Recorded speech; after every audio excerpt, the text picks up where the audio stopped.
I've often pondered the question that was just asked, am I an environmentalist? And I like to say no. I used to be, but then realized what the world needed was not more environmentalists, but more pragmatalists. And so you'll often see me call myself a pragmatalist. Why?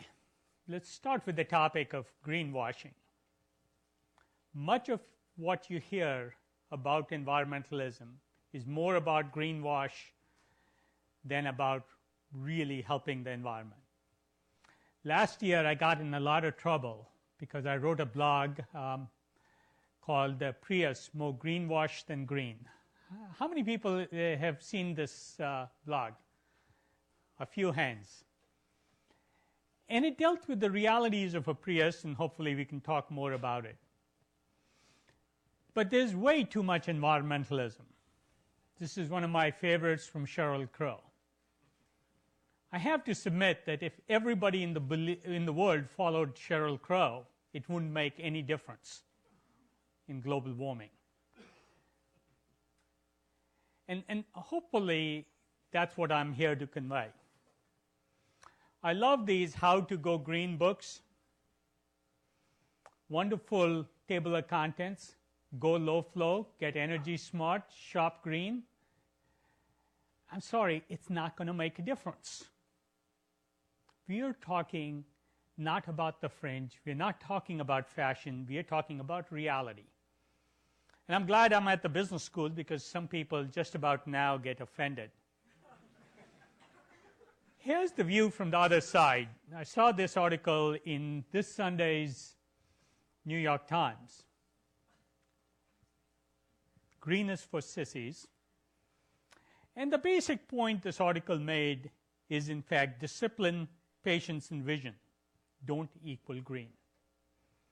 That's the Exxon point of view. I hate to admit they may be more right than wrong. And here's why. I do believe that without discipline, patience, and vision, the things that have made Exxon such a successful company, we won't get to where we want. If we have more Sheryl Crows and more David Bachs and more environmentalists, we won't get to the right place. In fact, the problem isn't Exxon versus green.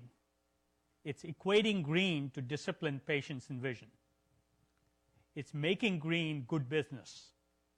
And hopefully, I'll be able to convince you of that. This was a 3-year study of fuel cell buses, clean buses in Oakland. Their diesel buses cost $1.61 a mile to run across 3 years. Their hydrogen buses were $51.66 a mile. Now tell me why this green makes sense. And if, as environmentalists, we keep pushing these ideas, we're going to end up in the fringe. This is why, and I think Tom Friedman makes this point, environmentalism sort of equals sissies in many mainstream views. We must make economic sense. Hybrids, and this was the basis of my article last year, and I did that before J.D. Power wrote this little piece. But hybrids don't deliver what they promise.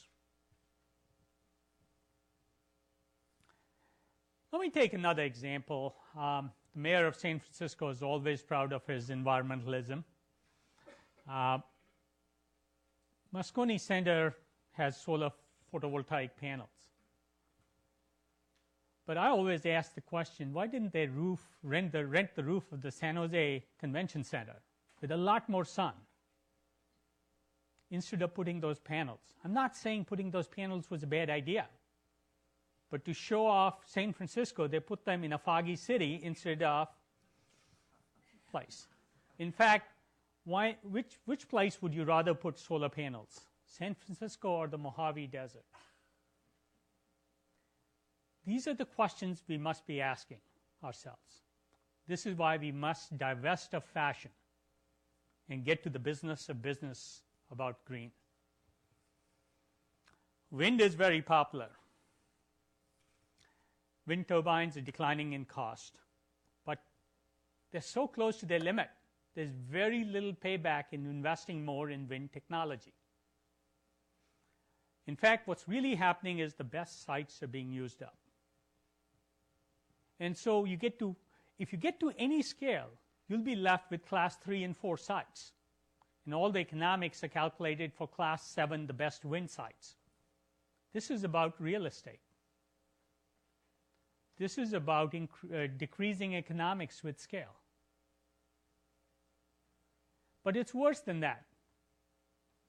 If you sign a 20-year power purchase agreement with Pacific Gas and Electric, our local supplier, can you tell them, hey, I want to ship you wind power or photovoltaics, and I'll ship you power when the wind's blowing or the sun's shining? What do they tell their customers the rest of the time? What if there is no wind when the best NFL game of the year is playing? In fact, if you're going to work on wind, storage is the key technology to work on, not turbines. And while environmentalists take the view that we should push more wind or more photovoltaics, and it doesn't matter if they aren't there reliable all the time, and it doesn't matter if network integration is a problem, we must do exactly the opposite. PG&E is the customer. We must meet their requirements. I call that power of utility grade. First thing, it must be dispatchable. Dispatchable when the customer needs it. Those are the kind of criteria we must meet. The latest fashion is zero-emission buildings. Talk about the worst case of diseconomies of scale. It is so much more efficient to generate power centrally than distributed. And there are examples where distributed power makes sense. But to try and make each building self-sufficient is just fundamentally a bad idea. If it happens that a building is zero emission because it's the best economics, great, go to it. But let's not make zero emission buildings the goal. Let's make low cost green the goal. There are many such examples of irrational environmentalism. Probably the most significant one and the most difficult one to deal with is carbon capture and sequestration. In many ways, we are wishing away the problem. I'll come back to this issue of coal and solving the problem of coal. But almost everybody in the business community, in the environmental community, in the political community is relying on carbon capture and sequestration. With the level of difficulty, I would venture to guess this is not a solvable problem. At least not within reasonable cost. And reasonable cost is a 50% increase in the price of power. It's not a solvable problem, not in the next decade or two, my personal view. And in fact, the big project that was proposed by the DOE, and it was a great project because every utility could do it with other people's money. And we see a lot of that. Solar panels in San Francisco are an example of other people's money. Fuel cell buses in Oakland are an example of other people's money. They realized before they started that $1 billion project had escalated in cost to probably what would have been $5 billion before they finished. They canceled it. And it works for business because they can postpone the issue for 10 years. They don't have to do anything about it. And it works for politicians. And both presidential candidates love talking about clean coal. But it is a problem when we start believing something that most experts think is hugely risky. We love to talk about hybrids. But I recently looked at the price volume forecast for this car that was just introduced in India, $2,500 Tata Nano. And I looked at the volume forecast for this Honda Civic Hybrid, not an expensive car, that was introduced about the same time. And I said, what will their relative volumes be in 2010? This car will sell more than 100 times, maybe as much as 1,000 times what the Honda Civic Hybrid sells. Doesn't that make the Honda Civic Hybrid irrelevant? It may be a successful car model. They make money at it. When it comes to climate change, it's irrelevant. We're going to ship 1 billion cars on this planet, probably in the next 15 years. Unless 80% of those cars have 80% lower carbon emission, we are not playing with the real problem. So, a Prius, does it sell well? Of course it does. So do Gucci bags. Are they the bulk of the bags sold on this planet? No. The bulk of the bags are sold at Walmart. And so when we are talking about really making a difference, we got to make a difference with most of the volume of cars, most of the volume of power generation, most of the volume of cement production or steel production are your favorite thing. Let's frame the problem correctly. So let me look at hybrids because they're so fashionable a little bit more. I looked at 2017 carbon emissions for a Honda Civic Hybrid in the same car running on cellulosic fuels. And I did 2 calculations. I said, first, most important, what's the monthly payment for the car, including upfront costs, and then the monthly cost of fuel? Look at the difference in numbers. Which one do you think most people will buy? The carbon emissions per mile driven are almost irrelevant. Turns out with cellulosic fuels, even those are substantially lower. Why? Why? Because in 2017 and 2027, most of the cars that are driven electric will be powered by coal, because that's the principal source of electricity in this country. And it's going to be the principal source of electricity no matter what we do, because coal plants have 50-year lifetimes, by 2027 or 2017. In fact, if you believe McKinsey's forecasts, and I don't, probably 2037 and 2047 too. The bulk of the world's electric power will be coal. We have to do this analysis. I did the same analysis for 2 other things, the GM Volt, which is supposed to be introduced in 2010, a real plug-in car, not a pseudo-plug hybrid like the Honda Civic Hybrid. It's not a plug-in.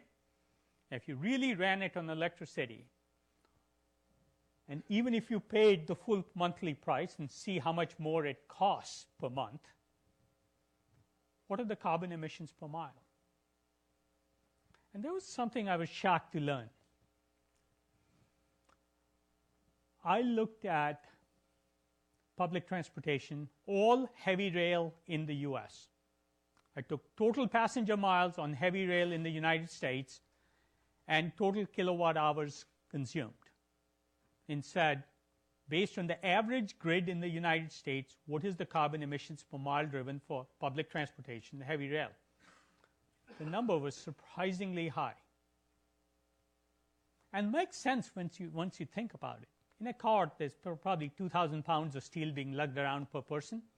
In heavy rail, the number may actually be higher, especially if you include the full life cycle when half the train is running empty. McKinsey also did a study and said, of all the technologies for carbon abatement by 2030, what is the cost per ton of carbon removed? This would be a public policy question. Hybrids, among all the technologies they looked at, was among the most important. So if you're considering, how many people drive a hybrid? Don't be shy. I drive one. I drive one even though it's uneconomic. But most people can't. afford to do uneconomic things. Instead of spending $5,000 extra for that Prius, you could spend a few $100s to replace the light bulbs in your house and saved a lot more carbon, or planted a tree or two. It is $90 per ton of carbon removed. Cellulosic fuels are right here, and commercial, or where's the lighting? Lighting's down here someplace. Residential building lighting. It saves you money instead of costing you $90 per ton. That's the kind of analysis we must do. But here's my favorite. Art Rosenfeld at Lawrence Berkeley Labs and a California Energy Commission member just did the calculation. A Prius might save you, depending upon what calculation you use, between half a ton to 2 tons of carbon a year. Just painting your roof white saves you 10 tons of CO2. That's good economics. So, having talked about pseudo problems and greenwashing, let me talk about real problems. Climate change is not a complex issue. There's 3 or 4 problems we need to solve. If we solve them, we're done. If we don't solve them, we can save all the rolls of toilet paper we want, we won't have solved the problem. What are those problems? We need to replace oil with low carbon oil or other transportation. We need to replace coal-based power generation with low carbon power generation, whether it's renewable or clean coal. And then there's cement and steel. We solved those 4 problems. We've solved the climate change problem. We haven't solved those 4 problems.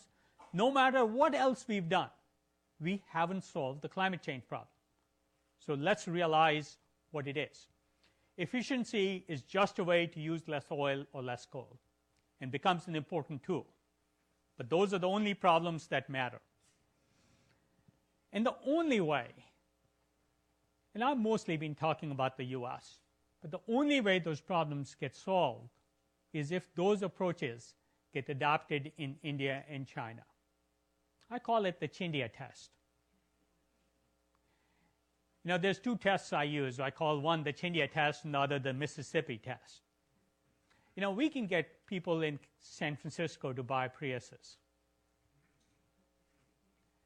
But when we get most of the people in Mississippi to buy a Prius, then we will have met the behavior change Mississippi test. It's not adoption at the fringe. It's mainstream adoption that counts. The Chindia test is about price. And the only price at which India and China adopt these technologies anytime in the next 20 years is when they're cheaper than their fossil competitors. That's the Chindia price. And every technology that we look at that's green, that's going to be meaningful, is going to have to be cheaper than their fossil competitors. The good news is, as I'll come to in a moment, that is possible, even likely. And by the way, that's unsubsidized market competitiveness. It's a key principle of business, key principle of adoption. Why? Because without China, there's no solution. China is about coal. When we have a solution cheaper than coal and cleaner than coal, we'll have a solution to climate change. Without it, we won't. And China, as a percentage of worldwide CO2 emissions, is growing rapidly. Those are stunning numbers.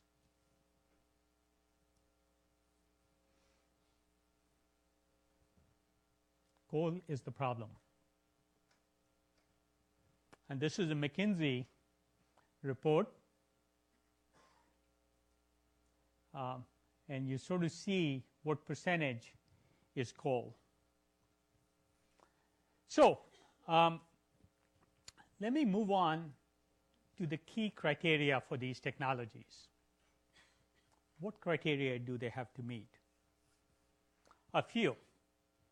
The trajectory has to be right.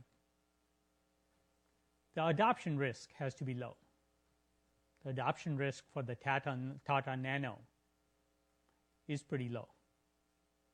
The $100,000 BMW hydrogen car, the adoption risk is a bit high.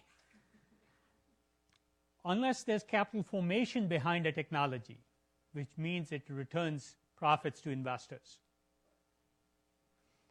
you're not going to see scale. We'll come back to this.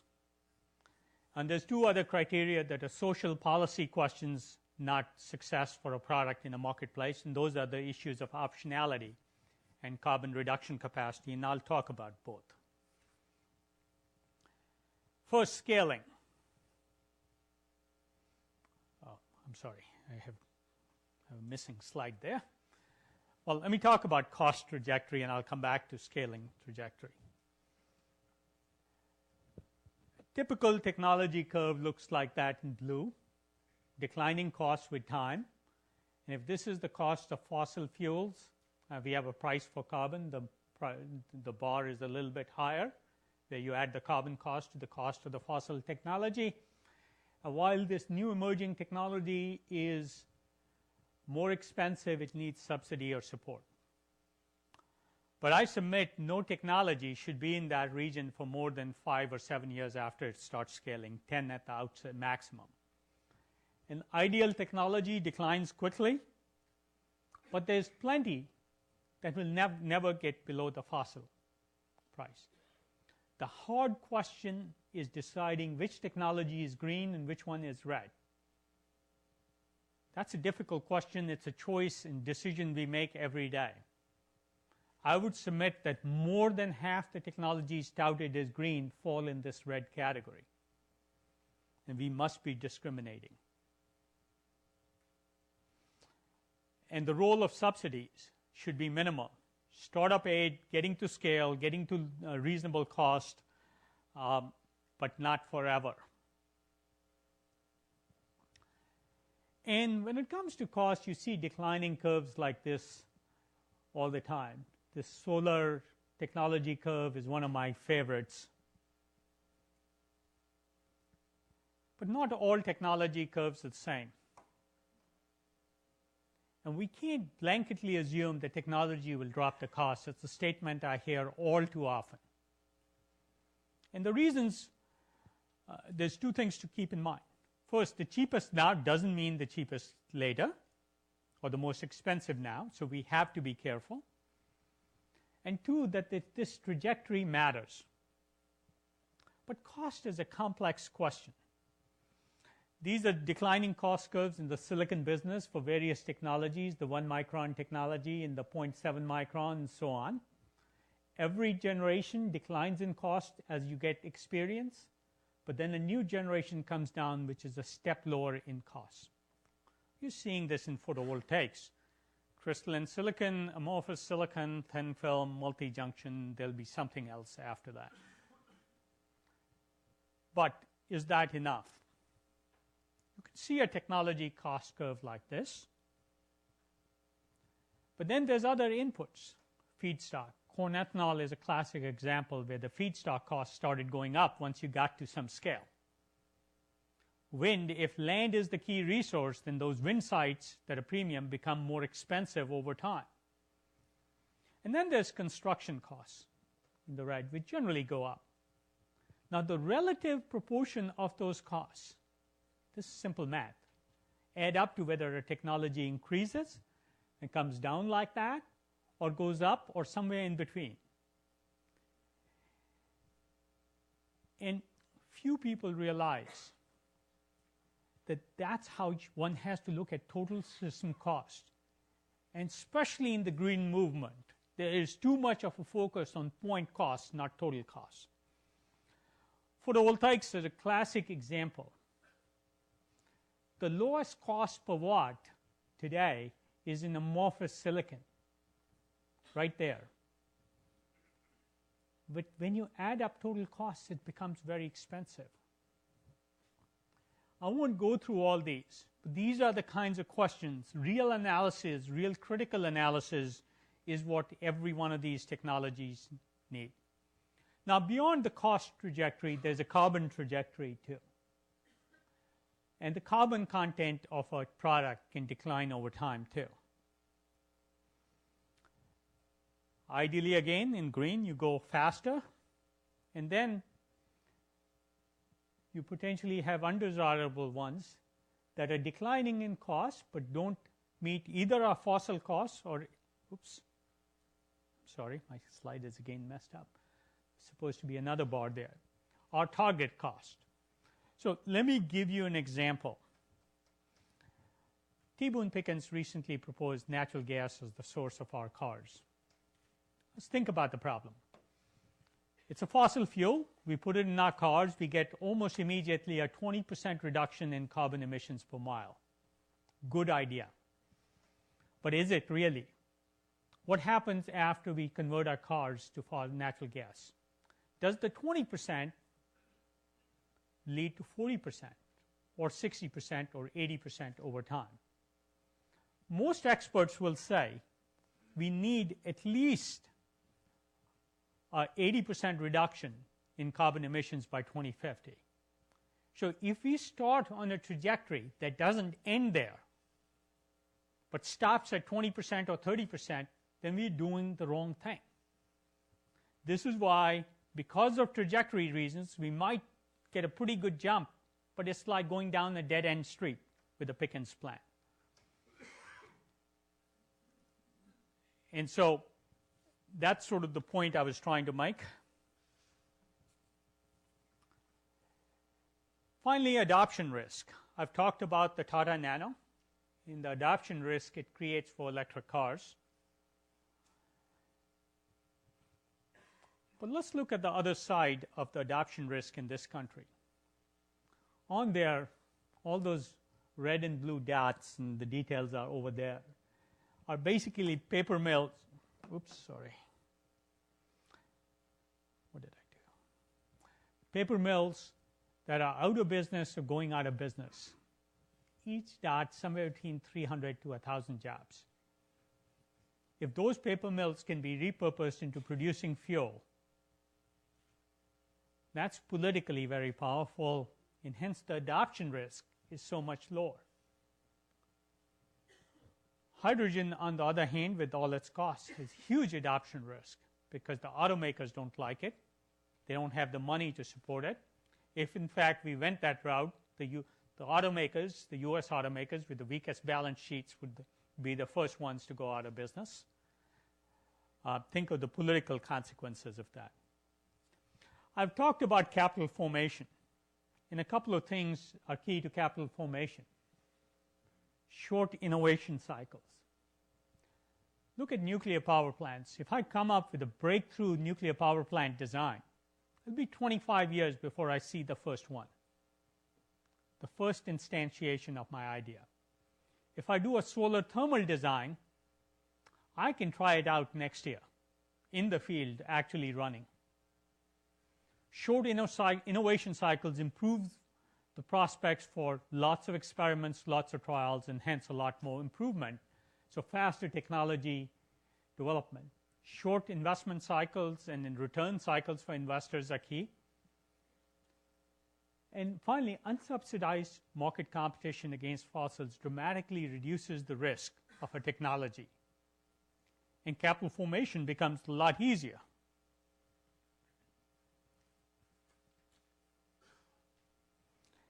What else is important to optionality? So I said optionality was important. When I looked at biofuels, I'll put this chart up. I won't go through all the details. But in yellow here, or orange, are all the basic feedstocks we can use.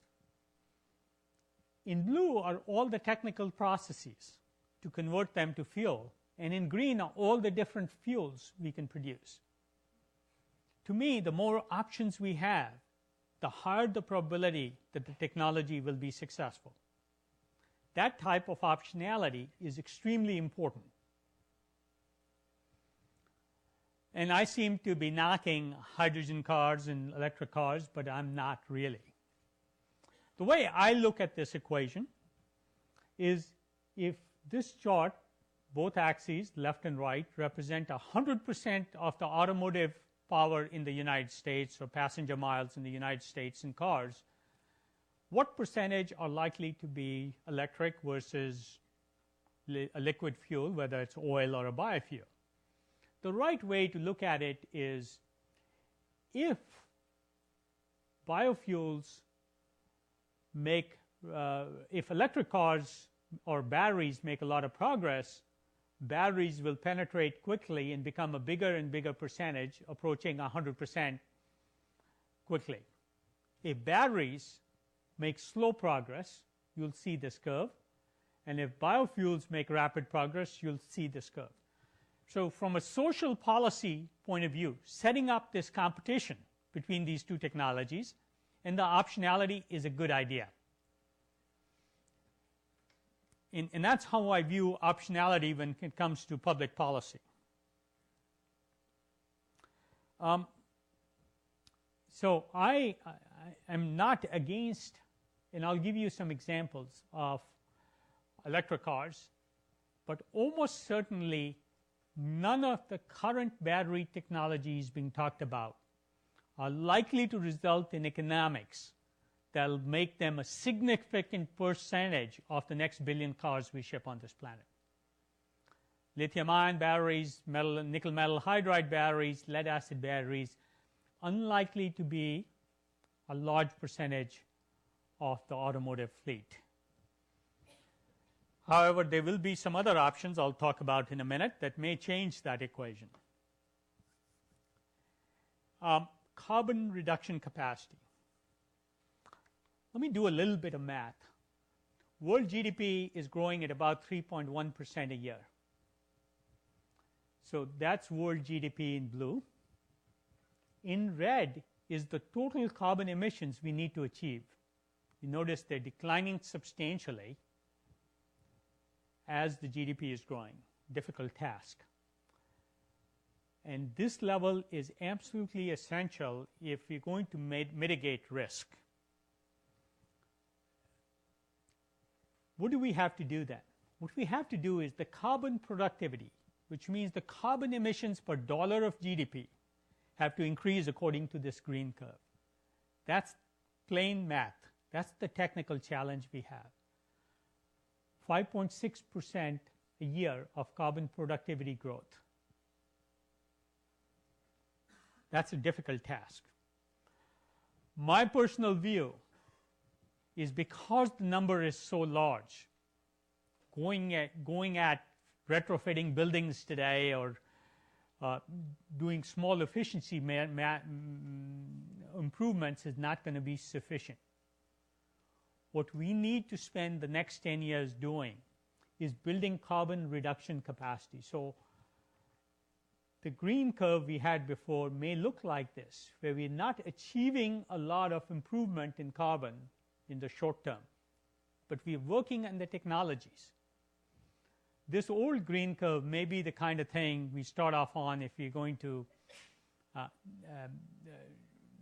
if we think we can do it, but I think it's unlikely. What we need is radically new technologies that completely change the carbon productivity of GDP. And once we have those technologies, then we can apply them. And there's a reason this curve is important. Why carbon reduction capacity is so key. Let me do a little calculation again. These are business school students, so I'll find it easier to explain. If this is the carbon total capital stock in the world today, when we say the average life, and you can use any other number, the answers come out to the same, of assets is 33 years. Buildings are 100 years or 50 years. Power plants are 50 years. Automobiles are 15 years. There's stuff that's 3 years. Let's assume 3% average depreciation a year of the world's capital stock. If we go out about 30 years, and the number, of course, continues way down if you go out 50 years, in blue is the capital stock that will be replaced. Down here in the yellow and this black area is the capital stock that will still be around. If we put efficiency So take yellow as the efficiency improvements in the current stock. That number isn't very important. It's the blue, and if you add to that the capital stock, because the GDP is growing 3.1% a year, most of the capital stock 30 years out will be new. And that capital stock, I submit, it has to be built with very low carbon technologies, highly carbon productive technologies. It's not about rushing out to retrofit old stock. The numbers don't work if you do it that way. So, what's our goal? It's cost, carbon, and scaling trajectory. And trajectory is the thing that's ignored most often. And of course, capital formation, low adoption risk, and optionality. So let me get to the good news. How many people have heard of the term black swans? Hopefully most of you. We have a pretty nasty black swan in the markets recently.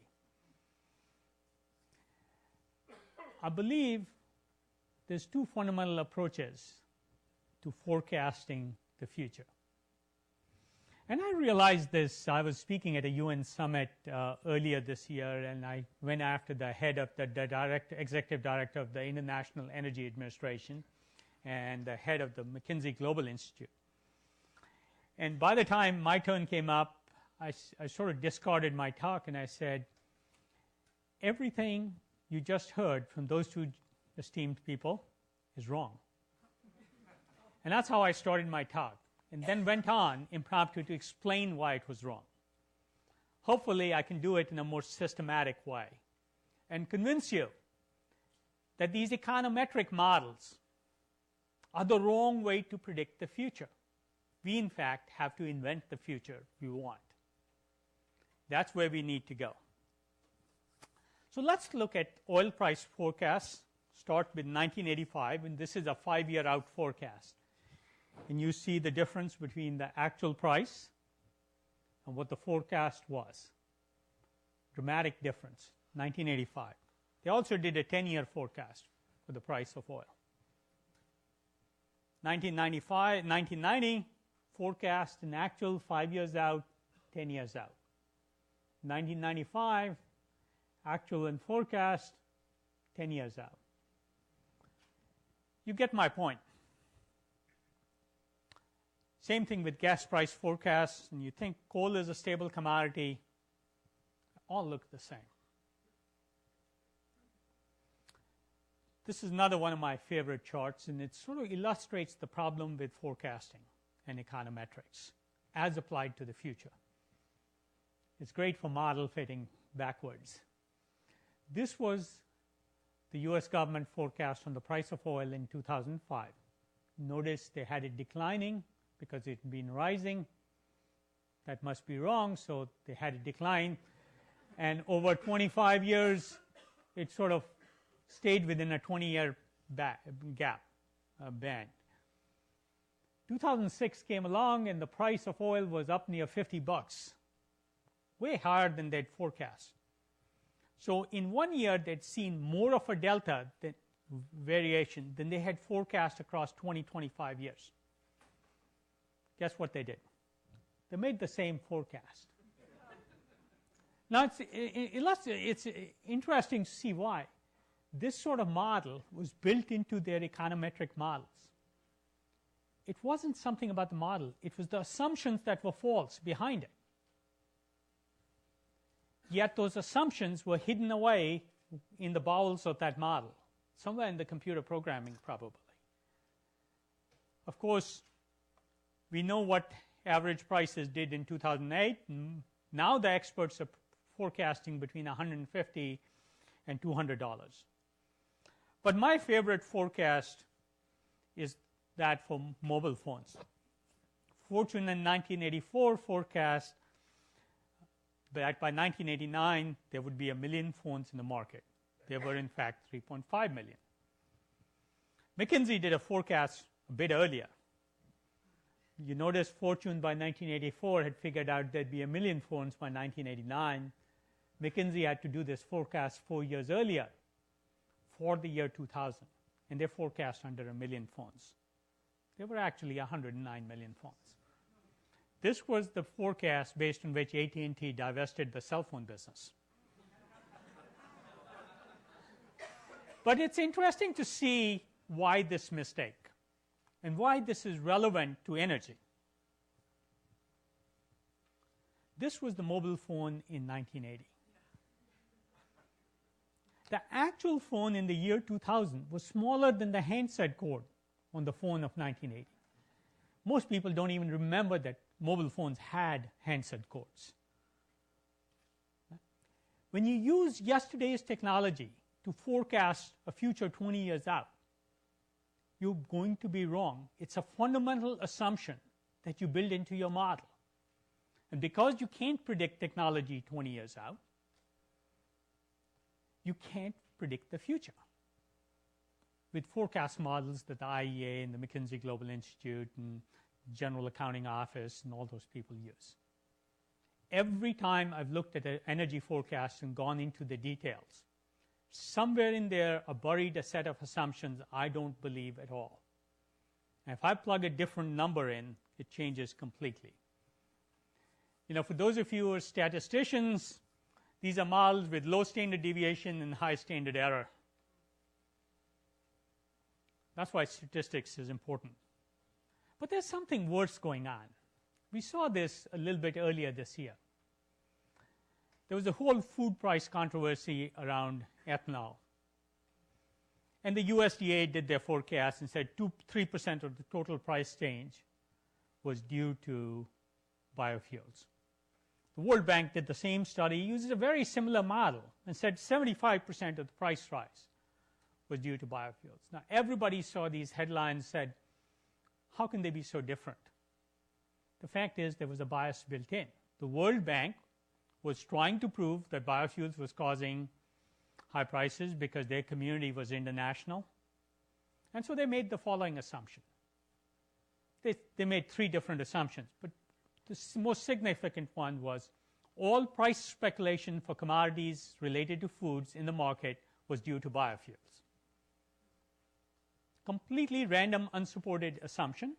The USDA made a completely different assumption, assigned it to the same speculation that accounted for a price change in steel and nickel and copper and other commodities.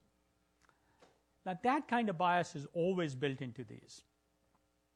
And that's why it's important to really look behind these forecasts and not believe them. So, what are black swan solutions? Events with rarity, extreme impact, and retrospective predictability. We've seen a negative black swan. But the question I ask is, can we have positive black swans? The internet is clearly a positive black swan. The PC was clearly a positive black swan. Biotechnology for medicine and pharmaceuticals was clearly a positive black swan. What do we need as a strategy to have black swans in energy? We need more at-bats, more shots on goal. Because you can't predict black swans except retroactively. Then it's easy. Every pundit can explain why the mortgage crisis led to the crisis today. Now, a year ago, nobody did. So, I asked myself some silly questions. What if? You think coal is dirty? What if the way to clean up the air was build more coal plants? Or driving more meant less carbon? My favorite is, what if a million-year cycle of crude production, most crude happens over millions of years from natural biomass, could be reduced to minutes or hours? What if engines were twice as efficient? It would cut worldwide oil consumption in half and change not only energy but geopolitics. Well, we've invested in almost all of these. As ridiculous as they sound, this is about black swans. We all know this. Crude oil going into a refinery. We've all heard a lot about ethanol. Some guys over in Europe said, all oil comes from biomass. It just takes millions of years. What if he could produce not ethanol, but crude oil from biomass? and then feed it into the refinery, and there'd be no adoption risk, and Exxon would rather buy biocrude than buy it from Hugo Chavez or from Russia. That's easy. So they looked at this. This is normal geothermal process, and these are sort of typical specs, in a spec called a TAN number, which is acidity of crude oil and oxygen content, and you want it to be as low as possible. Lots of people knew how to do this, a technical process called pyrolysis. They said, how about we do this? And they're working on this and getting very good results. I don't know whether they'll be successful or not. But if they are, it completely changes the energy picture. This is what a black swan is. Most people assume there's only, how many auto buffs in here? Show of hands? Not many, just a few. Most people believe there's only two kinds of engines. Auto ignition engines, those are diesel engines, and spark ignition engines, which are gasoline engines. These guys came up with a third type. They think they can have a Prius MPG is about 45. They think it can have it go closer to 100. So more than double the efficiency. All by changing just the fuel injector. Think of the implications of a technology like this if it's successful. And again, I'm sort of trying to give you examples of black swans, not tell you that any one technology will be successful or not. But a 2% change in the demand of oil has had the price drop from $120 or $140 to $60. What if there was a 50% drop?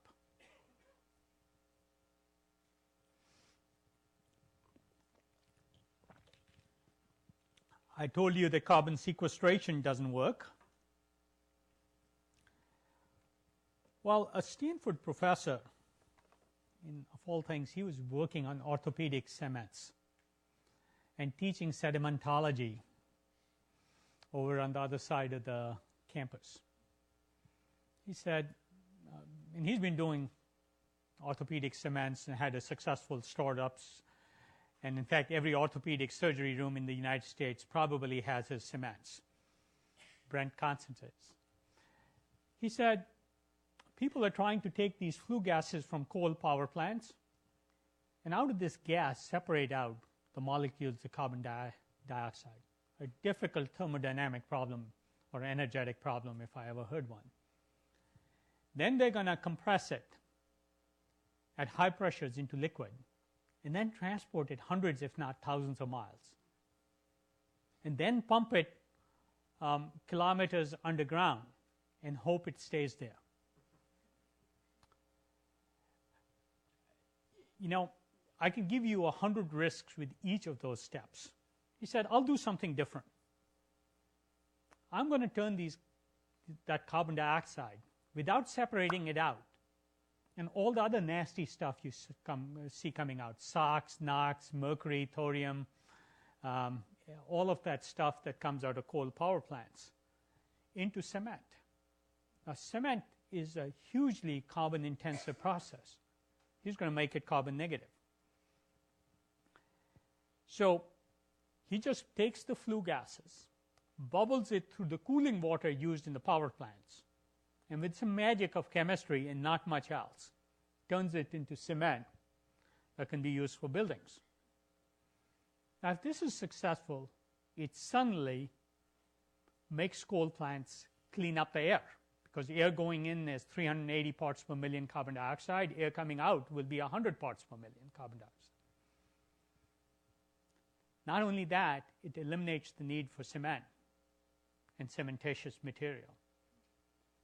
And that's the one material that there's enough of, that we make enough of on this planet.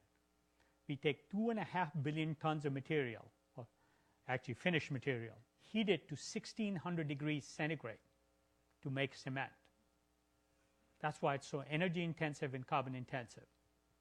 If we can make it here, and with a carbon price, this may be cheap enough to give away for free. In which case, why would you ever use asphalt or aggregate or anything else?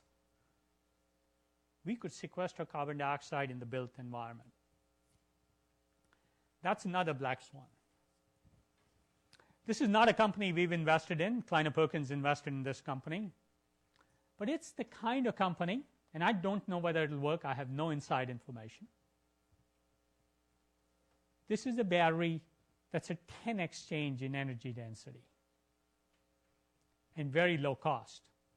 If true, it suddenly makes electric cars competitive. It's a black swan of batteries. You've heard of ethanol and all the problems with it. This company in Florida, again, we haven't invested in this, but I think of it as another potential black swan, said, hey, algae can grow everywhere. You can grow it in the oceans, you can grow it in the deserts, in ponds, but you have to harvest it, squash it, get the oils out of it, and then turn it into biofuels. They engineered some genes into the algae that actually first produce ethanol, and two, the algae doesn't like the alcohol and it excretes it. So you don't have to destroy the algae.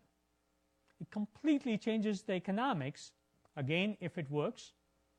I'm not submitting that any of these black swans work, but real people are working on it. We have 45 such ideas in our portfolio. Hopefully, I'll have 100 soon. Imagine if there were 100 portfolios just like this, each with their own particular point of view. I have my biases. I like certain technologies. I don't like others. Let's say there were 100 diverse portfolios with very different biases and points of view. Because I don't know whether I'm right or wrong. But if there's 100 of them and each had 100 companies and there were 10,000 shots on goal, we only need 4 to score. We only need 4 to win. So to predict the future, invent it. I'm pretty certain by 2015, we will see cheaper than fossil technologies proven out in the marketplace at real commercial scale.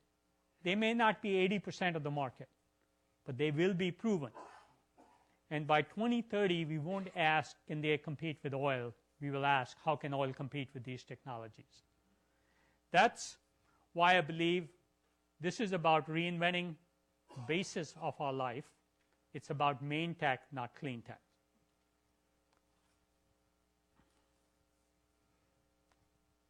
This is what we have to realize. We are not in the clean tech business.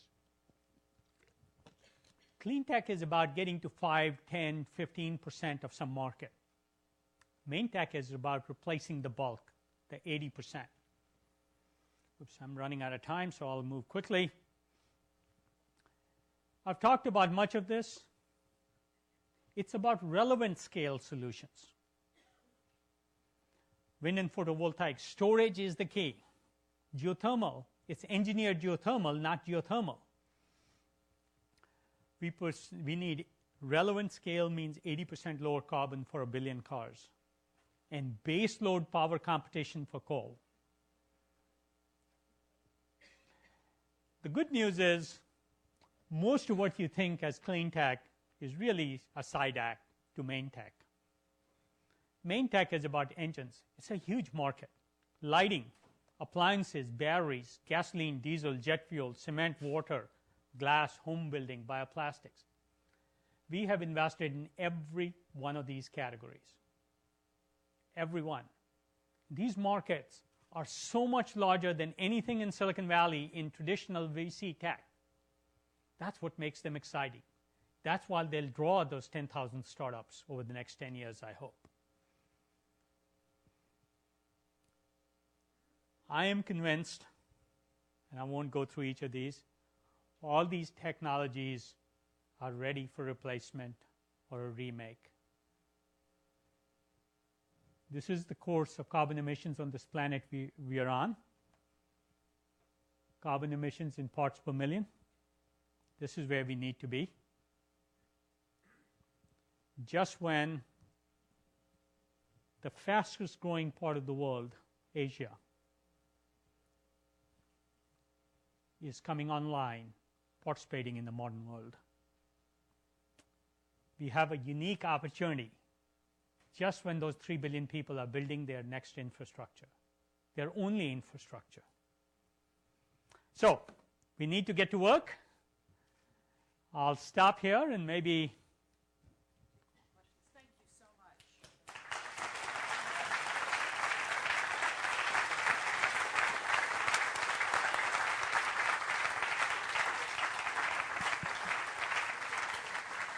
Vinod has agreed to take a few questions until 7 o'clock, and I'd like, if possible, to begin with two of our student clubs.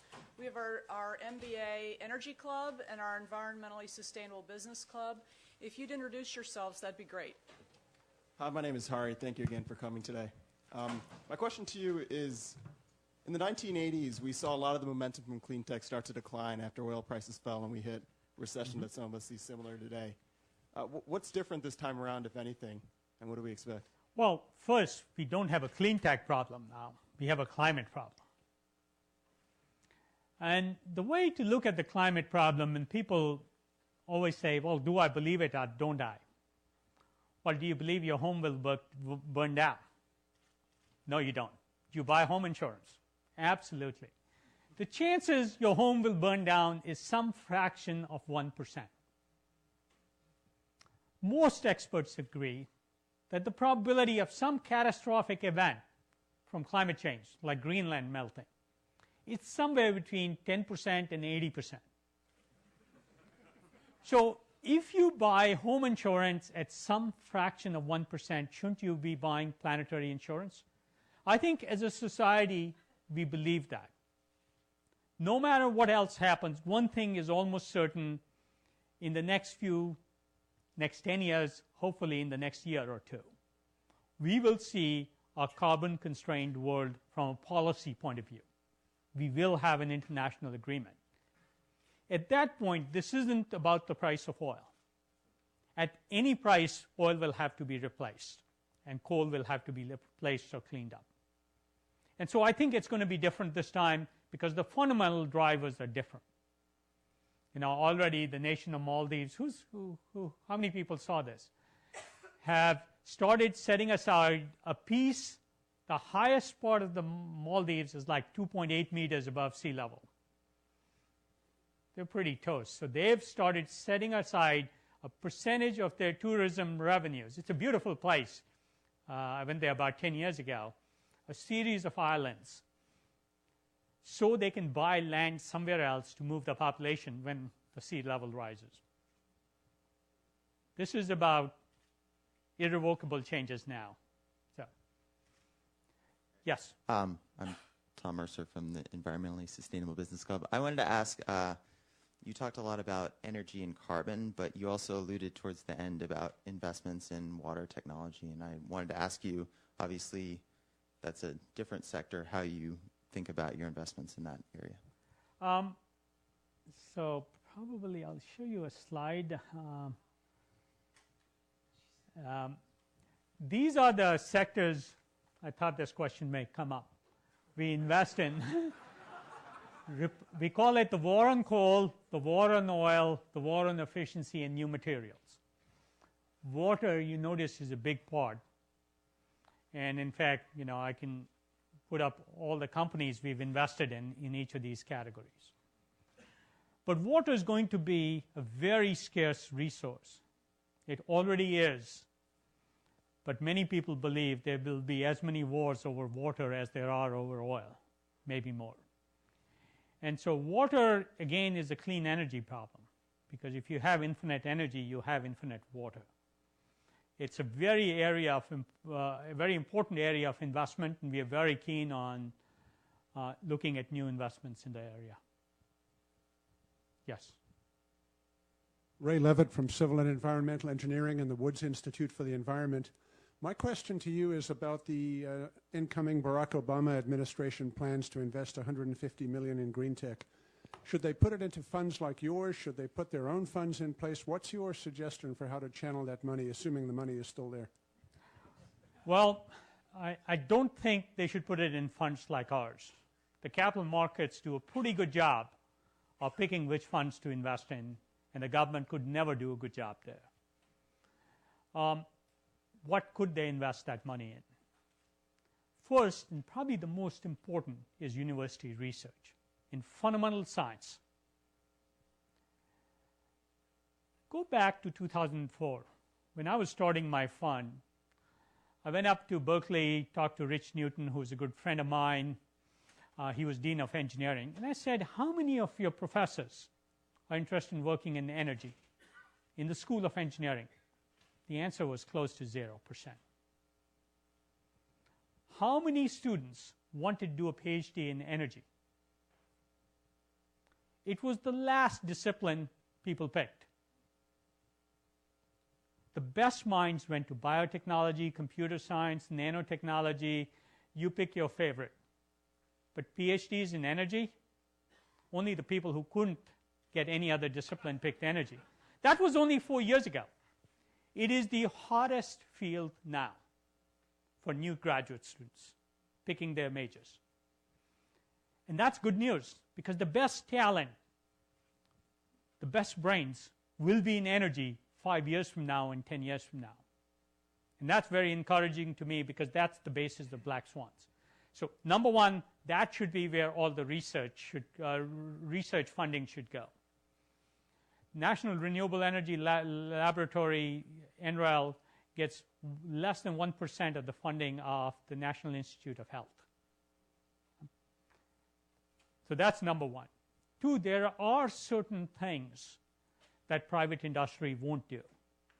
For example, especially given the current environment, risk and project finance don't go together. So as long as investors are first at risk, making financing available for first projects, the debt part, is absolutely key for the first 1 or 2 projects in a new technology. But there again, after investors are first at risk for their capital, so you go hiding behind investors. Those are probably the places. There is infrastructure that needs to be done, and we could clearly do that.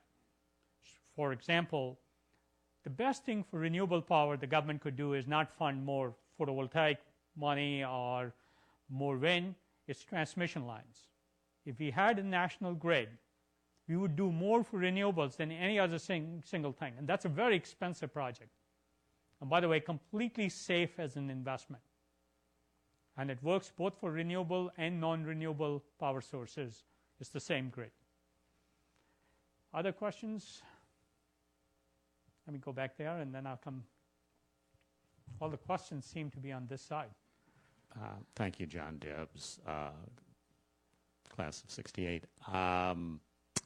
Are you saying that Tom Freeman talking about we need a gasoline tax, higher gasoline tax, and a minimum price for oil and so on is not relevant to what you're suggesting, or is that an important part of the equation? A gasoline tax is like pricing carbon. And as I showed in my curves, if you have a carbon price, then the price the renewables or alternatives have to meet is easier to meet. It's a higher price. So they'll get there sooner with less risk. So the higher the price of fossils, whether it's because of a tax or because of a price on carbon, the easier it will be for renewables to compete. And so it is important. Yes, you had a question? Yes, you mentioned an international agreement. Sorry. What does an effective international agreement on carbon look like to you in terms of being able to channel the investment toward this diverse portfolio of different technologies and bringing that price parity into the market? I don't think we need to channel that investment into these technologies. We just need to truly account. The reason I brought up the Exxon issue is the principles they use of free market capitalism are in fact the only things that will solve the problem. There is such a thing as too much green and falling so in love with green we waste our resources trying to do uneconomic things. And that's hopefully a message that came through. When it comes to fossil fuels, it's truly accounting for their price. Oil. We don't have a price for carbon. We don't have a price in the price per gallon of the $50 billion we spend a year just defending the sea lanes through which oil travels. to avoid the kinds of things that happened yesterday where a Saudi oil tanker was hijacked by pirates in the year 2008. So it's true cost. When it comes to coal, we have to include the cost of mercury emissions, the health damage that SOx and NOx do. If we do, and we fully account for all costs, you're not allowed to dump pollutants out of a chemical factory. If we applied the same rule to coal power plants, renewables would be competitive. Can we do that at an international scale, though? I believe an international treaty will mostly get it right. There's many people who want perfection in the system. We won't get it right. Think about our stock market. There was a set of abuses, and then there was the 1933 Securities Act. And then there was the 87 problem and many other problems in between, and we put in more regulations. And then there was the dot-com bubble, and we added another set.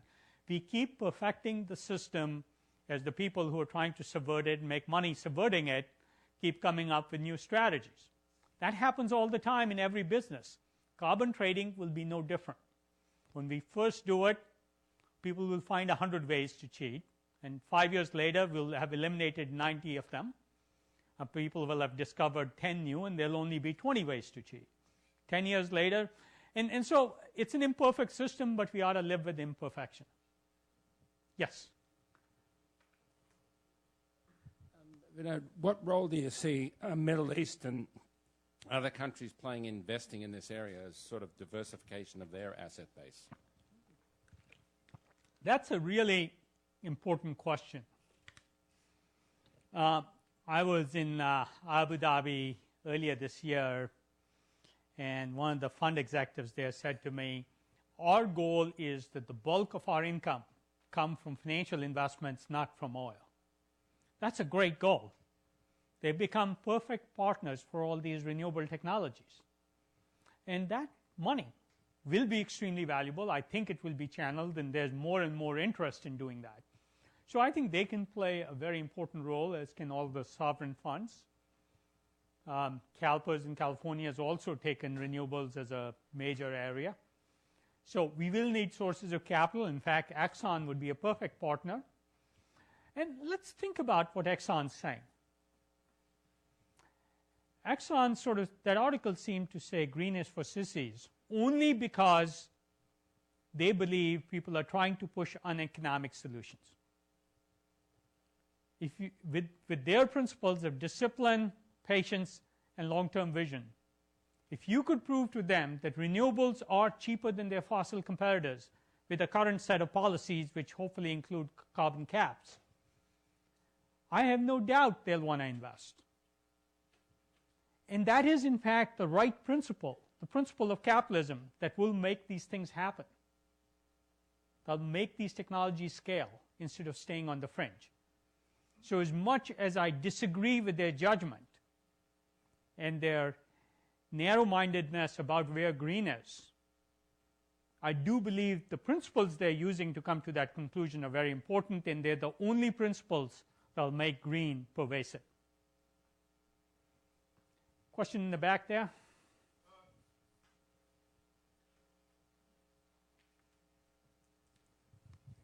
So in Washington, there's going to be enormous pressure to package any energy action as stimulus that can be rolled out quickly. So it's unlikely that they're going to be very drawn towards the kind of investment in basic science that you're encouraging. And the risk is that they'll be drawn towards things like, let's repave the interstate highway system because that's quick and there's no uncertainties there. So I'm thinking, I'm curious, aside from building out the grid, are there other major programs of the kind of scale and immediacy that they have to be politically attractive that we should all be hoping for and pushing for in terms of the decisions that are going to be made this spring? Well, that's a very complex question. But yes, the power transmission grid is clearly ready to be built. And it's a project that could be done in most parts of the country. Every senator is trying to make sure his state gets a little piece. And so it's a good construction project.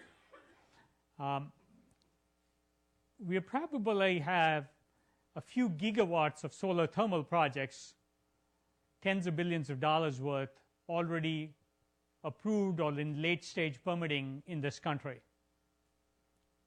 We could provide just project finance for that because the equity capital is there. It's fortunate those technologies have just basically been proven and ready to be deployed in the next 2 or 3 years. A lot of construction spend the next 3-4 years. That's another project. Are there others? Oh yes, plenty of them. Will we always do the right things or pick the right ones? Probably unlikely. Yes. Bob Sisson, class of 75. You talked about a visit you made to Abu Dhabi, and you were refreshed that there was a view that they would like to derive their income in the future from sources other than oil. You are a black swan farmer, and if you are successful, you will be putting those throughout the world. How would you expect OPEC to respond as 2, 3, and 4 black swans become real? You know, I don't know. Pricing particularly. Well, it's not clear how much pricing power OPEC has anymore. And they might have power as demand is declining. But I suspect they have far less pricing power as demand is increasing. Even when demand is declining, it's not clear countries like Venezuela and Iran can continue to have their revenues decline and not have huge budget shortfalls. So I suspect there'll be other pressures. You know, I always worry about OPEC. In the early 1980s, they in fact killed alternatives. The first solar thermal plants were built in California in the early 1980s. Almost all work was discontinued when prices dropped to $10 a barrel or below. I think this time that's going to be hard, first because the world is a smarter place, and not just the price of oil, but oil independence is an important criteria. But also carbon constraints are probably the most significant driving force. And so I think there's plenty of room. I don't think of myself as an oil farmer. Farmers are pretty predictable, staid business. Maybe the equivalent, I like to say the oil company is like wildcatting for oil and gas. I like wildcatting for technology. And that's probably a more correct analogy. Back there.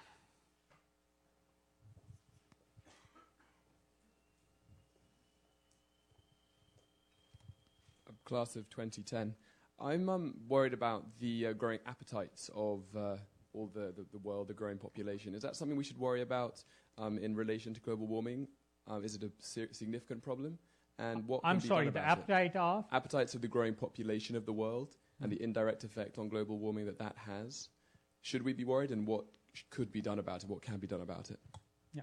I'm glad you asked this question because it's another one of my favorite beasts. People always talk about walking our way through this through efficiency and improvements and 10% reduction there or 20% reduction there.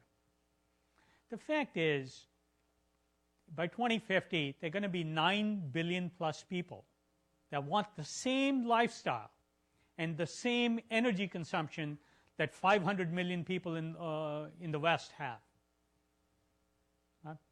We will need a lot more energy no matter how much efficiency. Efficiency can help a lot. It can reduce the amount of energy we need by half, but we still need 10x more to support those 9 billion people and an energy-intensive lifestyle, which makes life a lot more comfortable. I suspect in 2050, people won't be turning down their thermostats as a way to survive. We'll have invented new sources of energy. It's about inventing the future and inventing these great technologies. we can't conserve our way out of the problem. I'm a firm believer we can invent those sources, they exist, and we can afford the best of both worlds. But I'm glad you asked the question. Let me go back there. I'll take both those questions. Brendan Milstein, class of 2010 also. I had a question in terms of climate change, with it sort of being a race between coming up with new technologies and actually getting them to market. Do you see an issue in the actual just sheer scale of manufacturing and sort of a 2050 type deadline for reducing carbon significantly? So the question is, do I see a problem with scaling to the extent energy needs scaling? No. And no, because capitalism is a wonderful thing. It tends to spread. You know, just 10 years ago, 12 years ago, nobody in the telecom sector believed the internet was that important. You know, just as surely as 1985, none of you thought the PC would be important to your lives. Just as surely as 1990, nobody thought email would be important, or 1995 that you thought the internet would be important to any of you. Dramatic change happens, and I skipped past a few words on my scalability slide that said scalability model, distributed and exponential, not centralized and planned. If we try and do it the way nuclear power plants are built, we won't get there. But capitalism plays much more a whack-a-mole game. You know, things pop up everywhere, hundreds if not thousands of them in parallel all over the world, because people see an opportunity to make money. And that's why I don't think scaling will be a problem. We've seen it in telecom. And as recently as the year 2000, when I talked about long-distance calls being free, people said, never happened. Telecom is a 100-year-old infrastructure. You couldn't even change union rules and introduce a new piece of gear, because union technicians had rules about how many pieces of gear they maintained. And most of this infrastructure, there was equipment back from 50 years ago. But nothing stands in the way of great economics. Capitalism always wins. Yes? Michael Ovadia. Just before you ask your question, I know it's 7 o'clock. If somebody has to leave, please feel free. I'll be happy to take a few more questions. Thank you. Michael Ovadia, also the class of 2010. I was wondering if you can go back to the Chindia question. And specifically, one, do you actually, to the point of black swans, do you see places like China and India as a place that black swans might be born? And two, to what extent do you actually see both government and popular and business support in those places for being part of the solution? Or how aligned are their conversations with our conversations today? I don't see support for low-carbon solutions, because they have the much more critical question of providing a home for their citizens.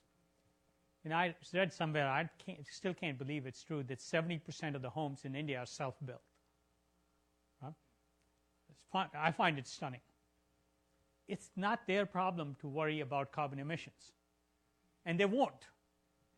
They can't find a way to get to the emergency room when they have a crisis.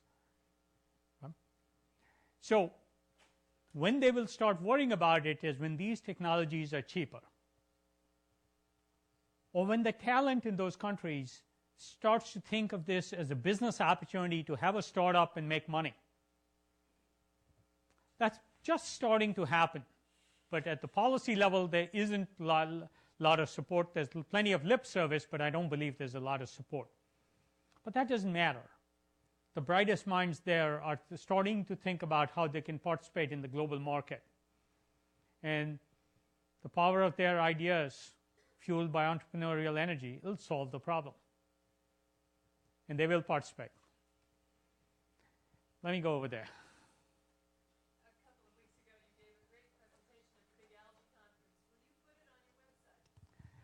I'll be happy to put it on my website. Yes. Could you compare, by the way, Jeff Barnett, class of 95, could you compare how Silicon Valley has led the technology revolution on a global scale to what you believe will be Silicon Valley's leadership in these issues you're addressing today in the coming decades? Yeah, I get asked that question often. I believe good ideas will come from a lot of places. But there's a unique mix in Silicon Valley. You know, people are willing to give up their jobs to join a startup. You don't get ridiculed for doing that. Investors are willing. It's true. In many parts of the world, people think it's crazy. Investors are willing to invest in crazy ideas with no business plans. Okay? How do you build a business plan for sequestering carbon dioxide into cement? You know, I met this professor. We talked for 45 minutes. At the end of 45 minutes, I said, I don't know how to do due diligence. I don't know how to do a financial number on it. Let's just invest. It took less than 45 minutes to make that decision. Not a single due diligence call, not one number put on a piece of paper to calculate anything because I didn't know what to calculate.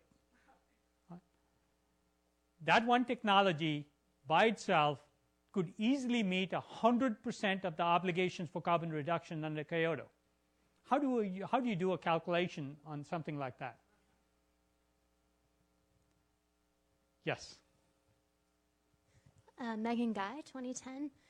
Given the scale, both in terms of capital and timeline required to bring a lot of these technologies to large commercial scale, has the venture model had to evolve or change in any way versus more traditional technologies? And where, if anywhere, do you see funding gaps going forward?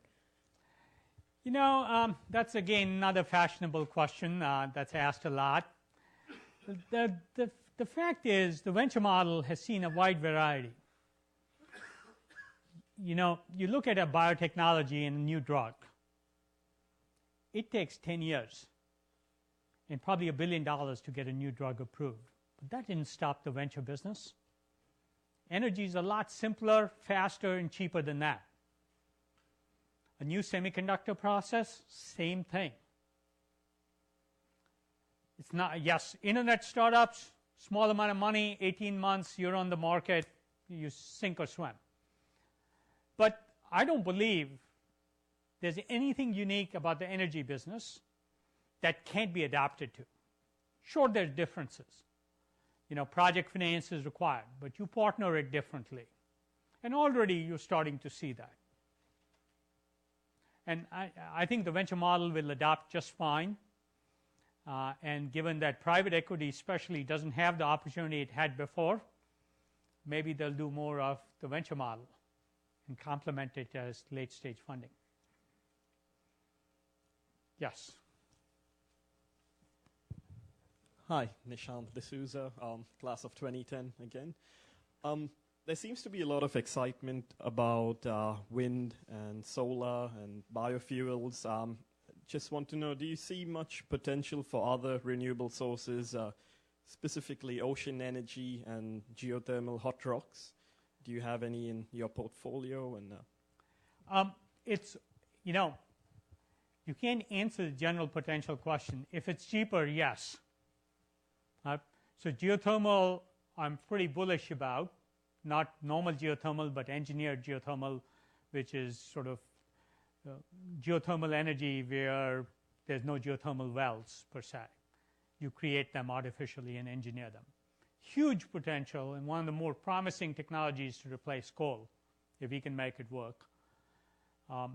So very promising. But, you know, the question has to be answered for each technology. Ocean power, I haven't seen the economics. I suspect they're not likely to work, but who knows? If the price of electricity goes up, then maybe they will work. Well, thank you all very much.